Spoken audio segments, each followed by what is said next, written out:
Well, my dears, we have final confirmation of everything that we have suspected for the past few years.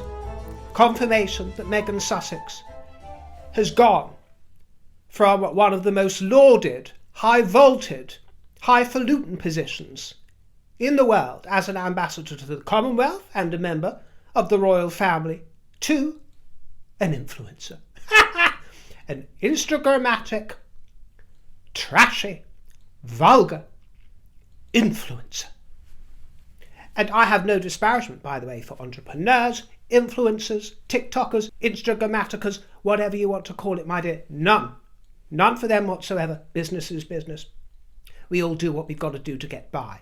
But it is the vulgarity of the position she was in that she couldn't bear because she couldn't commercialise it, because she couldn't live up to her ambition as a billion gazillionaire and to be richer than the late Queen and Elon Musk and everybody else in the world. She couldn't bear to be held back, the vulgarity. And that goes for the husband as well, of leaving that position, not taking the responsibility and the duties seriously enough, because it wasn't fun enough for her, because she didn't want to organise her days through all the boring lunches in the kingdom with the boring old white men and the mayors and the mayoresses of this kingdom. She wanted to muscle in and be the executive that knows what's key and a female founder and tell the world. It's the vulgarity of it, and it's about the mixing and the blending of her commercialising with the entrails of the ruins of her exit from the royal family that she keeps blending into everything with the children and the titles. And she continues to brandish that title, you understand, which was a gift of the late Queen's, and whose legacy she tarnished. Let us not forget that. She tarnishes good reputation of this country and the late Queen and our King. Her husband drags their name through the dirt too, and his stepmother's name, his legacy, and she continues to brandish the title. It's an outrage. And on top of that, we find out she puts Windsor in her mouth. Oh, do not think that this is a coincidence, my dear. The Windsor dress, this gown that she's merching, the Windsor. Oh, I bet that made her laugh, didn't it? Give a little wry smile. Perhaps a nod to the late Duchess of Windsor. But nevertheless, putting that name in her mouth of our existing royal house, the House of Windsor. Really, she knows exactly what she's doing. She knows she'll get criticised for it, but she doesn't care because she'll make money. You couldn't make it up. I don't care how many millions, billions or gazillions she makes. It really does not matter to me. You cannot buy class, you cannot buy elegance, and you cannot buy dignity. You have got to understand, my dears, that she had an opportunity to make a go of this enterprise under her own auspices. This is the crux of the situation, not under the trappings of the institution that she disparaged. It is obscene, and it emerges, exactly as I predicted many months ago, by the way, it emerges that she is a curator of hand-picked products.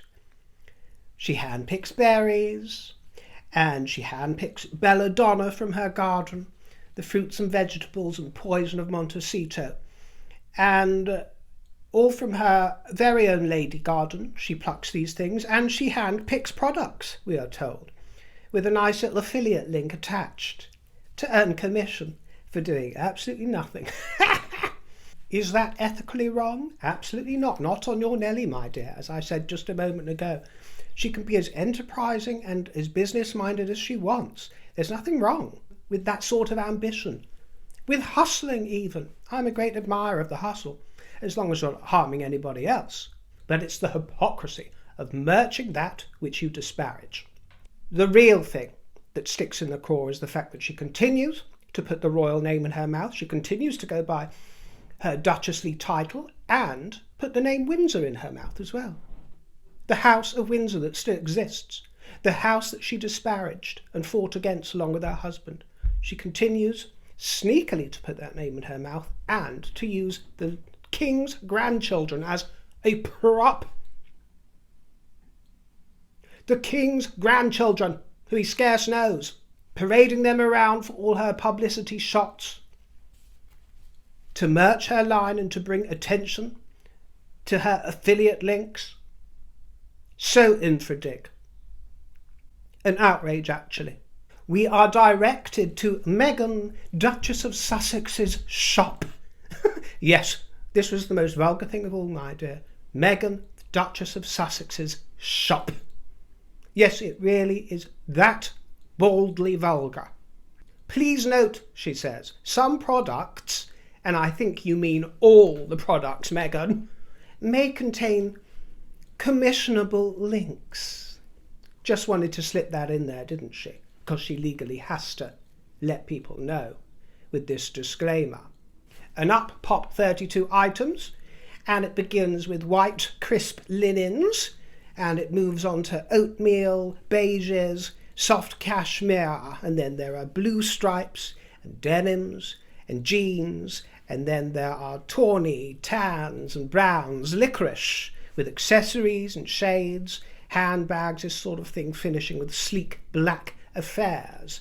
And as a capsule wardrobe, it has a chic feel. There are some elegant pieces. There are a range of price points, all sort of mid-market to upper mid-market, I suppose you could say. There are a few items, a couple that are more along the line of high street prices, which actually looks like fairly good deals, but nothing especially hugely high-end or hugely designer. Aspirational, exactly as I predicted, for the bourgeois. But not bad at all for a chic wardrobe, aside from the fact that it's all rather dull and very boring and very safe, but elevated basics is what you could call it. Elevated basics. As for that necklace, I wasn't too keen on that. It reminded me of a two-way dildo for posh lesbians. And people are making quite a bit of a hullabaloo over this ethical handbag of hers, £712. We saw her wear this affair when she was in Colombia, the crossbody, by Sesta Collective. It's one of these collectives that she invested in. And that's been making a bit of hullabaloo because the Mail on Sunday investigated this, didn't they? And they found out that the workers allegedly were being paid 10 pence an hour. 10 pence an hour for these bags, which are sold for £712. With a little commission from Meghan, the Avon lady extraordinaire.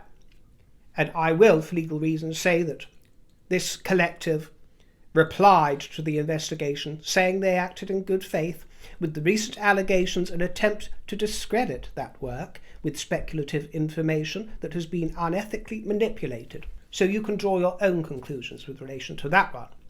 I noticed also that the URL to the website shopmy.us/ms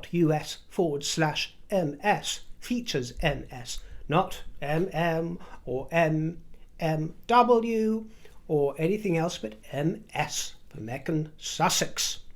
Well, if there is one major misstep that she has been miscalculating, I would say it's with regards to the demographic of everyone that's been sucking up her recent merching enterprises, including the Netflix show, because I hear that the main demographic that have been watching her and tuning into her and looking at all of this sort of thing are the age ranges sort of beginning around her age, the mid-40s, through to the mid-60s.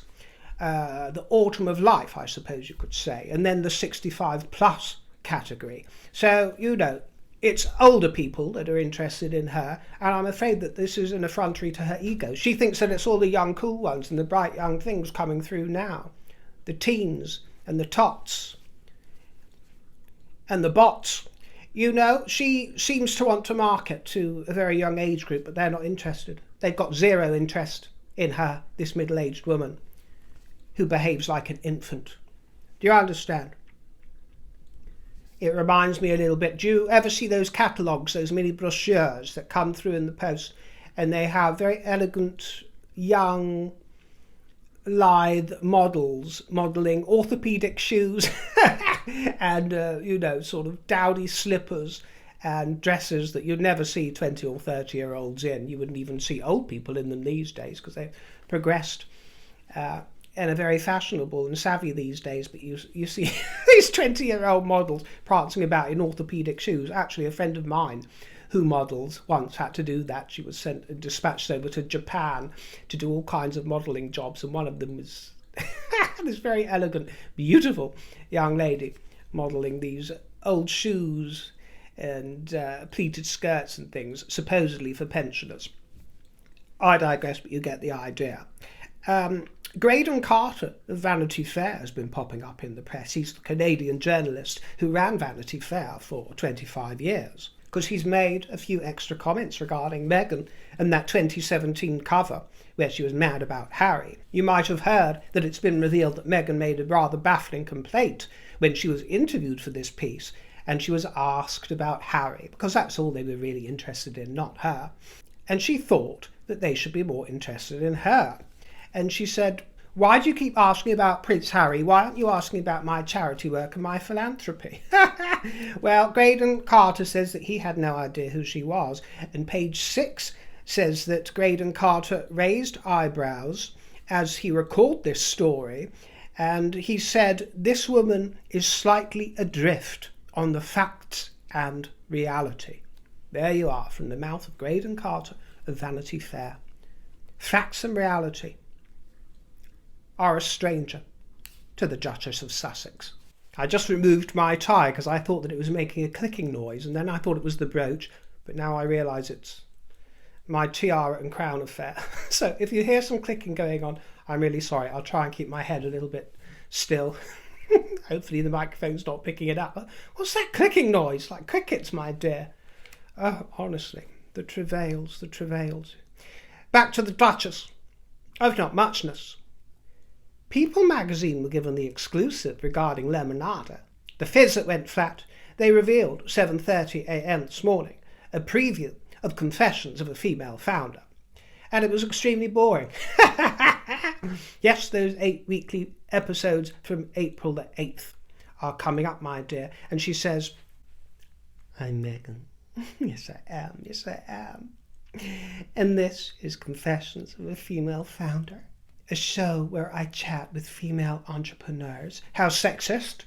And friends about the sleepless nights, the lessons learned, and the laser focus that got them to where they are today. We're diving. Most of them probably slept their way there, my dear. They were laser focused on cock. Don't mean to disparage all females, my dear, just the female founders that she associates with. We're diving into the highs and lows, I bet you are, my dear. Muff diving. And the kind of advice that turns small ideas into billion-dollar businesses. And there we go. She tells us who she is, doesn't she? Billion-dollar girl. And of course, we're going to get some girl talk. She sounds as dreadful as she was in Archetypes with this extravaganza coming up. Unsophisticated and jejune and moronic. It's contrived, it's low value, and it's infra-dig. And she continues to give off the impression that she's at a little girl's birthday party for 6-year-olds. She's trussed up in that tiara and princess outfit. Playing dress up they are, playing dress up. Why can't she give her audience a respect of treating them as if they are able to receive information in a mature fashion? It can still be fun, but mature. And actually there are a lot of podcasts out there and YouTube channels that will actually show you these entrepreneurs. They won't limit it to females, but they will show you these people and their stories in a mature adult fashion. This is not Shark Tank, she says. I think this is a dolphin tank. Friendly waters. Well, it's going to tank whether the water smells of sharks or dolphins. Meghan. And even this dull little preview fell flat because people tried to view it out of curiosity and there was a technical hitch and it was temporarily unavailable. Well, I've got a good idea, Meghan, to improve your production, and that will be to make that technical hitch where it's temporarily unavailable permanent. The Instagram has been full of treacle. Every day is a love story. Storyteller. And she paints a wholesome photograph, doesn't she, using 2 props. 2 props in this photograph. And then in addition, there are the hats and the baskets. The first day of spring was celebrated with glossy red strawberries. They look rather delicious, don't they? Oh, remember, by the way, if you're in the kingdom, clocks go forward on Sunday, don't they? So the days are going to be getting lighter and hotter. Ugh. A very sweet treat indeed, with a luscious layered cake, laced with poison, no doubt. And she shows us a basket of cabbage. She loves wandering around with her baskets and her hampers and her trugs, doesn't she? And then it's bite-sized bliss. She shows us that she's hulling berries, and she has daily rituals with her not-so-dainty trotters on display and showcased. Put 'em away, love, put 'em away. And then simple pleasures and more fruit. All of this, of course, heavily inspired by me and my broadcast. Copycat. To plant a garden is to believe in tomorrow. She quotes Audrey Hepburn. But the quiz is, Meghan, will the world be quoting you in 50 years' time as you quote Audrey Hepburn? Or will they be quoting the late Queen? Recollections may vary. Well, there is a prince out there who, unlike your spouse, does not fall for your recollections and accept them as anything other than lies, and that is Prince William, the Prince of Wales, who was in Estonia for a couple of days to visit the Mercian Regiment in his role as Colonel-in-Chief and to learn about how they are bolstering NATO's eastern flank as part of Operation Cabret. He met with the President of Estonia at the presidential office and then the Freedom School, founded to respond to the war in Ukraine. He spoke with teachers and students, joining in with sports activities and language lessons. And then there was a workshop with a range of strategies involving renewable energy and clean tech companies. The next day it was off to Tapa Camp to learn from troops about their training and experiences, and His Royal Highness visited the Parade Square for a handover ceremony to highlight a transfer of authority. And the whole affair was rounded off with a visit to the welfare team to look over their emotional and mental well-being and the support that is provided for soldiers in this capacity. And His Majesty received the Joint Chiefs of Staff for the United Kingdom and France at Windsor Castle. Prince Edward was in Shropshire, where the Duke of Edinburgh met youngsters and communities, and he was seen touring the outdoor centre at Durham College. At Osnosh, he saw how surplus food is transformed into subsidised meals while viewing educational initiatives. And at Parkhall Stadium, he learned about the new Saints FC Foundation, which engages 1,500 people through sports and education every week. The Duchess of Edinburgh led a celebration at Edinburgh Castle after it was announced that the UK will host the Grand Depart at the 2027 Tour de France. I loved the way that the lemon sherbet affair she was wearing looked against her sun-kissed skin. Wasn't it elegant and gorgeous? The coat was Max Mara and the dress Beulah London, with a snakeskin design to the wedges. And as patron of the Scar-Free Foundation, she visited the University of Bristol to learn about a world-leading research study that aims to achieve scar-free healing within a generation. She was wearing a woolen, double-breasted blazer and wide-leg trousers, both by Vince, and a moneypenny bag. Doesn't the progress that's being made in technology boggle the mind? The speed with which everything is coming up. Scar-free healing within a generation. Isn't it amazing? And it's amazing what we take for granted, you know. At the moment I'm reading a book about economy during rural times, the 1700s, the early 1800s. And it goes into great detail, which sounds very boring when I'm telling you about it, but it's quite fascinating for me to read, about the process of brewing, because we were a nation of farmers in that day. And I didn't realise that everybody brewed their own beer at home, meaning almost every household, especially in rural agricultural environments. Everyone was brewing their own beer. At the time that this book that I'm reading was written, it had only just become the fashion for more people to begin going and supping their beer at their local breweries, where the writer of the book I'm reading suggests that the beer was far inferior and was sort of poisoned, if you will, with the gases and the different ingredients used, and was a great supporter of brewing one's own beer and getting in the barley and the hops and the creation of the malt by oneself. And he was a great disparager of tea, because tea was also becoming the fashion. It was becoming the fashion to either make your own tea or to go to tea houses and make it with tea tackle, as he calls it. And I'm saying this because apparently when one made tea at home in those earlier days of empire, as the fashions were brewing up themselves, it would take 2 hours or more basically to put the kettle on.